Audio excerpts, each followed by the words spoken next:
I'm Tom Baker, this is Chasing Cars, and this vehicle here is the stunning Lexus LC. But this isn't just any LC, this is the new LC 500 Inspiration Series, which is a special version of this gorgeous two-door coupe that commemorates Lexus's 30th anniversary and how far this brand have come. Starting with their, incredibly great first vehicle, the LS sedan. The range is now massive and includes this flagship sports car, which I think is one of the best looking vehicles on the road. The Lexus LC was previewed by a concept back in 2012, penned by the really skilled Toyota and Lexus designer Ian Cartabiano, and I think you'll agree with me that this vehicle is dating incredibly well. In fact, to me, this vehicle still looks like something from the future, and I think the sheer amount of people that look at it as it drives past confirms that this is a fascinating vehicle to look at. It's also a really powerful one because under this luscious long bonnet, we have one of the finest naturally aspirated engines ever built, and now one of the only atmospheric engines in the class, a 5-litre petrol V8 making 351 kilowatts of power, but there is also a hybrid option. Now, on the Inspiration Series, you get this gorgeous khaki metal paint and you get a rich saddle brown interior, which I think appeals to that hashtag green over tan community. People who not only follow that Instagram account, which is one of my favorites, but also appreciate their sports cars in a classic color combination. Just like the exterior of the LC 500, the interior is really something to behold. It's high-end Japanese luxury in here, which is not going to appeal to everybody. There are some people out there who prefer the, I suppose, conservatism of a Teutonic interior, and then there are those that think that in a $200,000 sports car, you want something which is a little bit more memorable. And I think that I kind of agree with that latter class in a vehicle like this. The interior, the design is out there, but it appeals to me, and I think that it is very distinctive, which suits the overall approach Lexus take to the LC. So we have this broad dashboard, we've got a very cool effect sitting behind the glass. We have stitched leather grab handles, in fact stitched leather everywhere. It's very luscious. We have this khaki secondary coloring up here on the steering wheel, which is little, sits in the hand nicely, perforations, great driving position. And we then have, of course, the rich saddle tan color on the seats. And these seats are so phenomenal. I wish you could reach through the camera and touch them because they're supportive and incredibly supple. So we have Lexus aniline leather, their highest grade of hide on the seats. Beautiful stitching effect. They're very comfortable. They don't have the same sort of adjustment as like a German comfort seat in a BMW, but the bolsters are already kind of at the right position and they don't need that much because they did it right the first time. We of course have electric adjustment. We have memory over here for the driver, heating and cooling for the seats, but that has to be done through the screen, which remains a bit finicky. So we have the Lexus remote touch system driven by this touchpad down here, which is compared to the intuitive systems in BMWs, Audis and Mercs, I think it's a little bit mediocre, but if you owned the car, you would get used to it. However, it's great to see that Lexus are incorporating Apple CarPlay and Android Auto, but only through a cable, it's not wireless. And of course you have navigation and digital radio built into this car already. Now we have a digital instrument cluster ahead of us, which is quite futuristic. It doesn't display a map or anything like that, but it does give you the critical trip information and your song choice. We originally saw that on the LFA, it still looks good here. Now it's also a reasonably practical interior for a grand touring car. So we have this cool central bin here, slide it back, you open up a little, I suppose, coin or key tray, and then you can open up this way and get a Feltline box with 2 USB ports, slide that away, and then there's one, but only one cup holder which deploys up out of the tan center console. Not really bottle holders in the doors, more like just a tiny tray. But then you do have 2 little dinky back seats back there, which, if you had to use them, you could, but the legroom is absolutely minimal.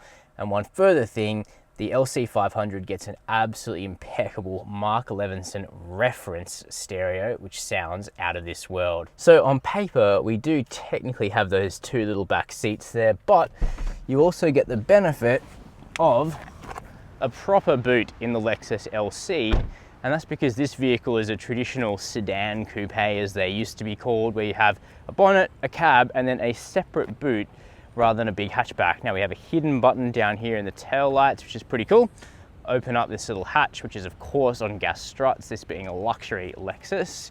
And you have a boot that is small, but usable enough for what this car needs to be. So we've got 197 litres of space behind those rear seats, and that's more than enough for 2 or 3 soft bags to take this car away to country house, a winery, exactly the sorts of things this car needs to do, because at the end of the day, the Lexus LC is all about the driving. So behind the wheel, I think the first natural question is, does the Lexus LC 500 drive as well as it looks? Because it's all very well to be sensually designed on the outside and inside, but that means the engineers really need to step up, do their job, and make this thing a great driving, grand touring vehicle. The good news though is that has absolutely happened. The Lexus LC is an incredibly cohesive vehicle to drive, because just as its lines suggest that this is a fast but also long and loping grand tourer, the dynamics back up that proposition entirely. That starts with the engine. So you can get a 3.5 litre V6 petrol with a hybrid system, and that's certainly very frugal and kind of has its own charms, but the one to get while you still can has got to be the LC 500 with the 5 litre naturally aspirated petrol V8. That is one of the best sounding engines in the business. This is a serious donk, producing 351 kilowatts of power and 540 newton meters of torque. And of course, at 5 litres in capacity, there is absolute power in reserve here. Now, you might be thinking that torque figure, 540 newton meters, sounds a bit low, and that's because the LC does without turbocharging, but that is all the better for it, really, because this is such an old school sort of 2+2 grand tourer. And while the engine isn't the most modern by V8 standards, it is an absolute joy to use. Now, of course, it is direct injected. We're not talking about a really old school engine here. It's direct injected, and it has a wonderful dual cam system. So around town at low revs, it's a doddle to drive. Anyone could drive it, and it's not intimidating, it's not loud. But as you start to rev it out, the cam change comes on about $4,000. As we round this bend, we can open it up. Here we go. And the noise just changes so clearly. It is an absolute brute of a thing if you want it to be, but it's also a real pussycat if you just want to drive it peacefully around town or on the highway. It's really quiet and refined. I don't think there are many cars in this class that do the dual personality thing as well as the LC. Now, that also reflects the beautiful suspension setup in this vehicle. It has an absolutely incredible ride quality despite the enormous 21-inch wheels that run on those licorice thin Michelin Pilot Super Sport tyres. The damping, I shudder to think of what it must cost, because somehow Lexus have been able to deliver a real flat, pin-sharp ride in Sport and Sport Plus, but in Comfort, the adaptive variable suspension just softens right off and becomes truly plush, and you just don't get affected by bumps in the cabin. You know that they're there, but you mainly just glide over them. It's a beautifully, beautifully damped vehicle, an incredibly strong achievement.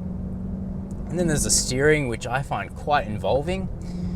You can customize your own modes, which I love, but sort of in the normal Sport and Sport Plus setups, I do find the steering becomes a touch heavy, but it's nowhere near as ridiculously artificial as, say, a BMW in its sporting drive modes. But in Comfort, and normal, I should say, the LC 500 steering is just lovely and fluent, light, not overly assisted, and you get quite a rapid commensurate response from the front end as well, because even though we have a large, heavy engine in this vehicle, they've managed to situate it really far back. So if you have a look at the engine bay, and we'll pop up some B-roll here, you can see just how far back they've been able to nestle this V8 engine.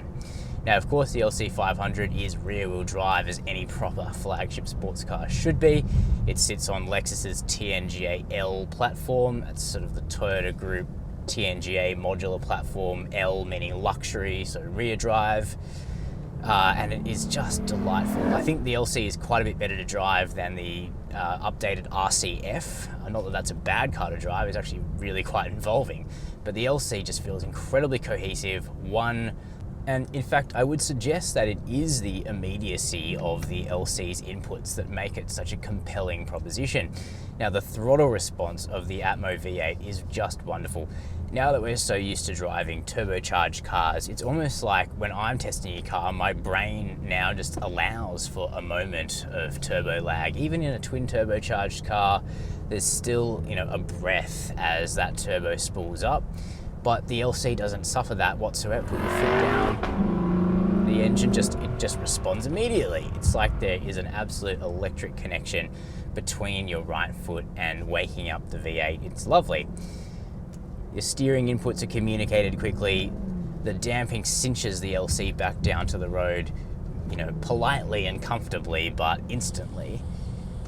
It's just probably the automatic gearbox, which is 10 speeds, torque converter with 10 speeds in the V8 version. Occasionally it can be caught with a few too many ratios. Now, if you take control of it manually, it's actually lovely. The shifts are really snappy and quick. They obey your command. They sound just wonderful ripping off shifts as well. But if you sort of drive it a bit lethargically in comfort, you can find it shifting up for economy rapidly. But that's kind of par for the course for these sorts of transmissions. Note that the hybrid gets a CVT. The brakes too are definitely up to the job of hauling up this large coupe, and it's also remarkably refined. So road noise, wind noise, all very well suppressed, even when you're driving hard over Australia's rougher tarmac. So what you get to listen to is just that wonderful engine. It is an absolute symphony. Now, when you want to relax, you do have some semi-autonomous safety systems to help you on your way. So we have radar cruise control here. We have lane keep assist with lane trace. We have blind spot monitoring and rear cross traffic alert. Now, the LC is a few years old now, but it would be nice to see them update this vehicle with a 360-degree camera at some stage. It only has a simple reversing camera, which is of course better than nothing, and you do get parking sensors. But because of some of the expressive angles on the outside of the vehicle, it can be a little difficult to tell where your extremities are when parking, and a 360-degree camera would certainly help. So those are our detailed impressions of the Lexus LC 500 seen here in Inspiration Series form. This is still one of my all-time favorite cars that you can buy new because it is an absolute indulgence. A beautiful 5-litre V8 engine with no turbocharging, so we're not likely to see that, in an unlimited sense into the future. A dedicated 2-door coupe with utterly luscious styling, amazingly comfortable driving dynamics, and a beautiful combination of a green over tan color scheme, which still works best for me on these sorts of cars. So does it get much better than an LC 500? I don't think so, but of course, let me know all of your thoughts down in the comments. While you're down there, make sure you hit subscribe so you can keep seeing and being updated with great content just like this. And as always, thanks for watching Chasing Cars.